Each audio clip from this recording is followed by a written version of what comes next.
బంతి నార ఎలా వేసుకోవాలో చూపిస్తాను పదండి. దీనికోసం ఎండిన నాటు బంతి పూలు తీసుకోవాలి. ఇవి లాస్ట్ ఇయర్ మా చెట్లకు పూసిన పూలను విత్తనాల కోసం దాచుకున్నాం. థ్యాంక్స్ టు మై పిన్ని నా ఫేవరెట్ కారబంతి విత్తనాలు ఇచ్చినందుకు. ఇవి మీ దగ్గర లేకపోతే విత్తనాల షాప్స్ లో కూడా ఇవి దొరుకుతాయి.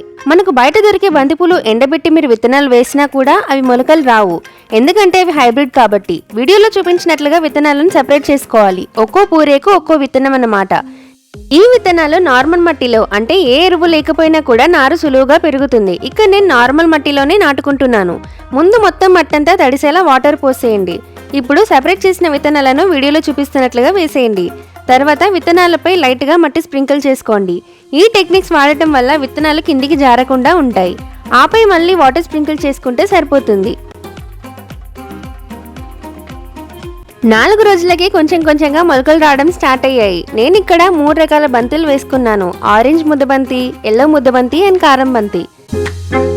10 రోజులకి సెకండ్ లీవ్స్ వచ్చేసాయి. మొక్క ఎదిగేంత వరకు క్రమం తప్పకుండా నీళ్లు పోస్తూ ఉండండి. ఫైనల్ గా 22 రోజులకి తట్టలో వేసిన బంతినారు నాటడానికి రెడీ అయిపోయింది. మొక్క కాండం వంగిపోకుండా బలంగా ఉందంటే అది నాటడానికి రెడీ అయిపోయినట్లే. క్యాన్స్ లో వేసుకున్న బంతి చెట్లు బలంగా అవటానికి మరో 4 రోజులు పట్టింది.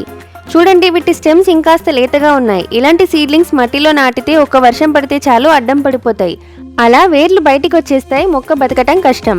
ఇలా బలమైన చెట్లను ట్రాన్స్ప్లాంట్ చేసుకోవటానికి తీసేసుకుందాం.